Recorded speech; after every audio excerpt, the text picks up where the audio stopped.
Hello guys, so this is Bitcoin versus Kin. Can Kin become the next Bitcoin? So we're gonna talk about this from all perspectives. The first of all is there is a clear difference in the mathematical things about Bitcoin and Kin. Kin is running of course on Solana, which is just not as stable as Bitcoin, let's face it.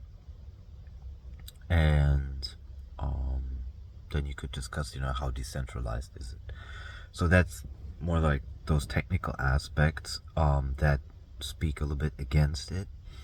But there's a lot of non-technical aspects that speak for a perfect replacement for Bitcoin.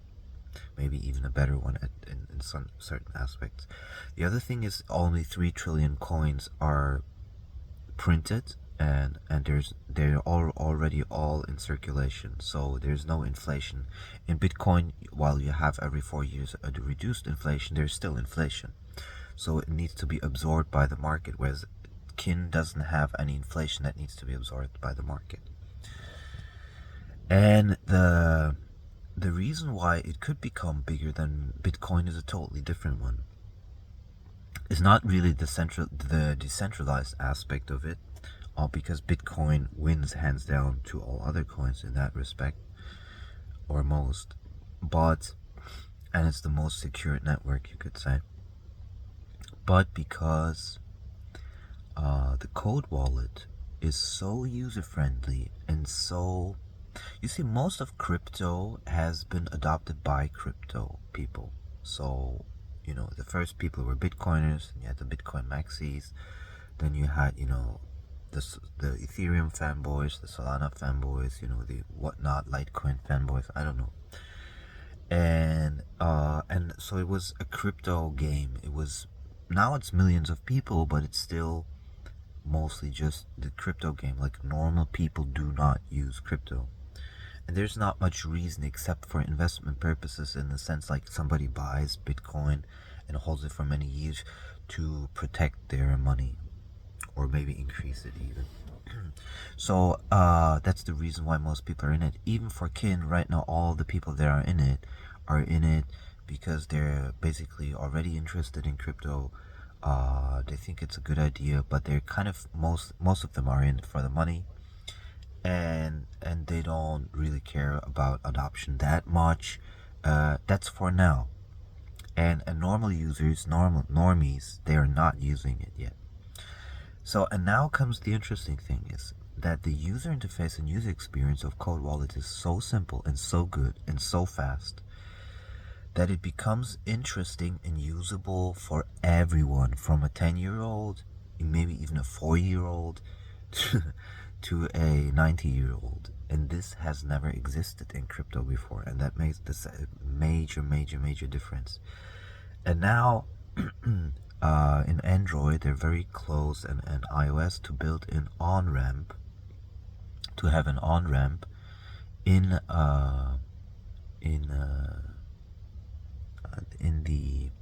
the app itself. That means you will be able to buy Kin with fiat directly from the app, and then it goes through a DEX, a decentralized exchange, where exchanges USDC to Kin, which means, because it's going to use Jupiter Exchange and these decentralized exchanges, that means the supply will get shortened very quickly. And what happens is that as people start buying the Kin from the app directly, like imagine you give this to your grandmother or your grandpa or your father or your parents, whatever, and they pick up the Code Wallet and they're like, oh, okay, let's get $20 of Kin.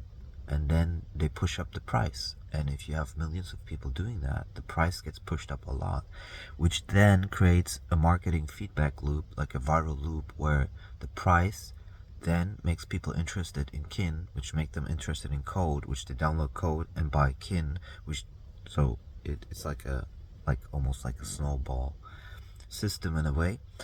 And it's a typical viral marketing loop. But this one is really fine-tuned for that. And the Kick team that created Kin, they already have experience in that, in viral, technology. They had 100 million users in Kik Messenger. And so that's probably the strongest argument for it becoming bigger than Bitcoin, because Bitcoin is going to be forever, just like the digital gold, you could say, where people just put their money. Like, it's always going to be there, and people are going to put, huge chunks of money into Bitcoin just to save it. But there is no global digital currency. We all have like regional currencies, but there's no global digital currency that is literally used everywhere, which has no inflation, has a tremendous user experience, which everybody can use. It's in all kinds of languages: Spanish, French, German, English, Russian, whatever, and Chinese, Japanese, and it's literally everyone can use it. So the narrative is not so much the decentralization as much, which can come over time. We can talk about this, but it's more like the ability for billions of people to use it in all kinds of scenarios. And the thing that was just a stroke of genius was making it completely open source, making the whole software completely open source, because that gives not only confidence, but people will be able to extend it, work on it, and improve it, and that's extremely exciting. And there's so many features that are coming into the Code Wallet which are more than just a wallet. For example, you will have login to websites via Code Wallet, or micropayments SDK, where you can put in a button to pay, to sponsor you for or buy a little product in micropayments, or and you can put that button permissionless on your website in 2 minutes.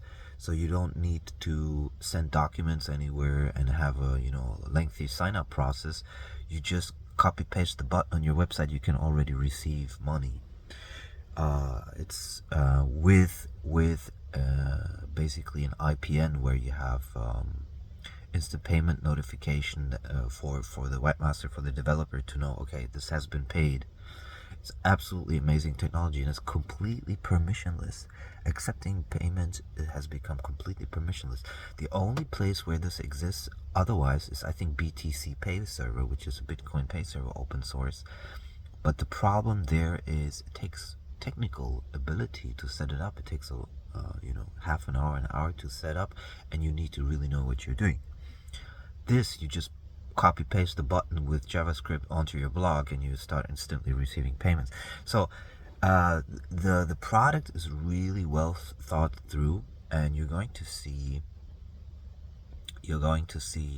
an explosion of usage, probably. And they're preparing now the iOS and Android release with the on-ramp slowly. So hopefully we'll see that before end of March. And then it's just a rocket. You probably will not be able to get, a lower price, is my guess. It's not investment advice, but this is my opinion, what it will do to the price.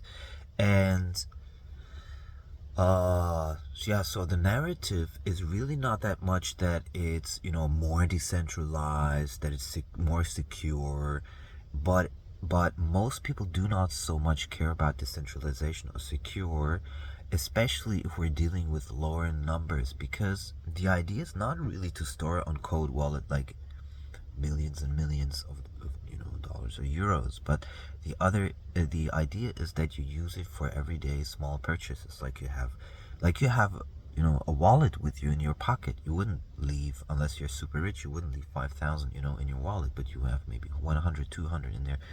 I don't even have 50 euros in my wallet. So and you just go out and you just like, okay, let's buy I don't know, a chicken or something. And And that's the idea behind Cold Wallet.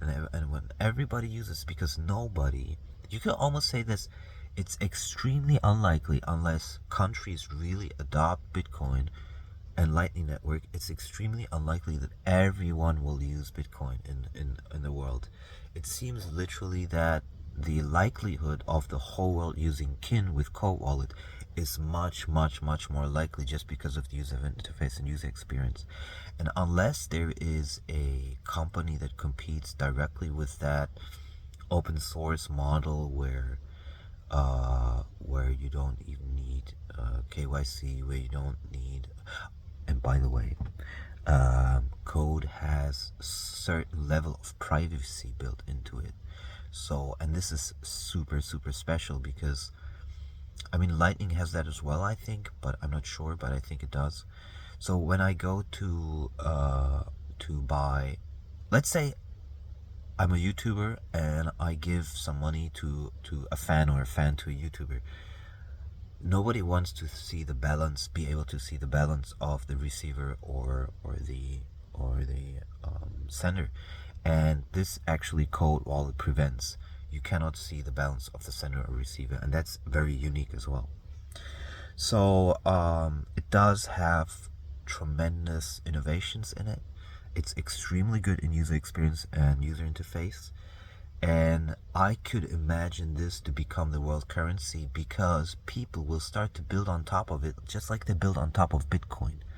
And the open source ethos is going to support that kind of development. So when let's say it goes into the top 50 of CoinMarketCap in this year, which I think it will go into the top 100 for sure this year, is my feeling.